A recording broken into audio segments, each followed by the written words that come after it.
move in a little bit into, you've launched this company in the midst of everything that's going on right now, right? COVID, at least in Austin, different parts of the country had shut down at different times. In Austin, it was mid-March. It's been about a month now, or a little past a month. How did that environment impact you guys? Obviously, you guys sounds like you launched the website on April 1.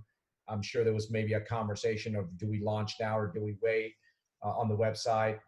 Walk us through all of that. And how did you guys decide as as an entrepreneur, as well as, from a purpose place, a timing place, is this the right time?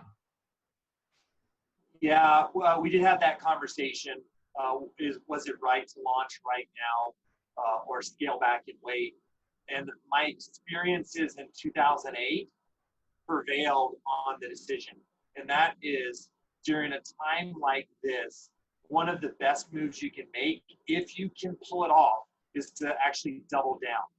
Because everybody is scaling back. A lot of people that have large, complicated companies are having to sort out so many issues that sales and customers get kind of put to the side. I think I've certainly seen a lot of that over the past many weeks.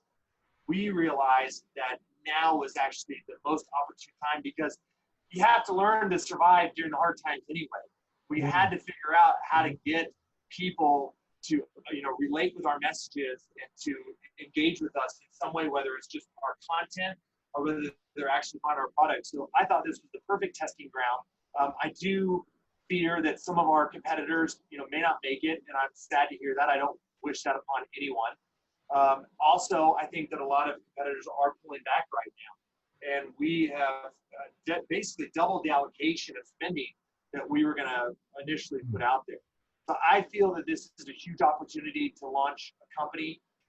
We adjusted our pricing to try to help people because we knew how impactful our products were. So we did something a little bit unusual for a company just starting. Normally you start off with the price kind of high and then test all your price points. We said, forget it. We're going to just try to get these into people's hands. If it helps their energy and their sleep, then that's a win for us long term. And we'll worry about the pricing a little bit later on. So we did go forward with it. The one thing that changed is we had, like you said, burned our boat again. I learned that was useful for me last time. So we sold the house, bought a 43-foot RV, wrapped it in sovereignty, and we were going out to start this 48-state promotional tour.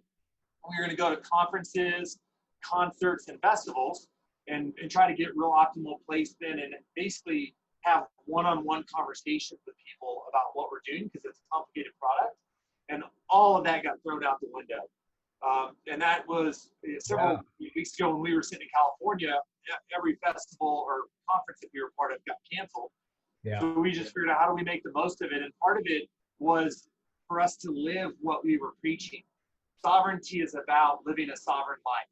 And that is not being bound by your body, mind, and spirit, to be free where you can really hit your human potential and live the life that you want to live. And all of a sudden we realized, wow, this was a gift. We get to enjoy this RV experience and utilize it in a different way. So we just spent a lot of time grounding, working, but in a creative backdrop with beautiful places like Malibu, Sedona, and Utah, and just kind of used it as a chance to slow down, really to speed up later on down the road. But that was a change that we were not planning on making, and now we're having to really double down on the digital advertising to be successful. But we just saw it, kind of skipping around, but on that doubling down part, we knew people were going to be in front of their screen during this crisis, and we wanted to deliver quality content and messaging to be successful. But anyway, that's kind of some of the changes. That was our biggest change for COVID, was our strategies and plans got tossed out the window, and we just had to figure out how to keep going.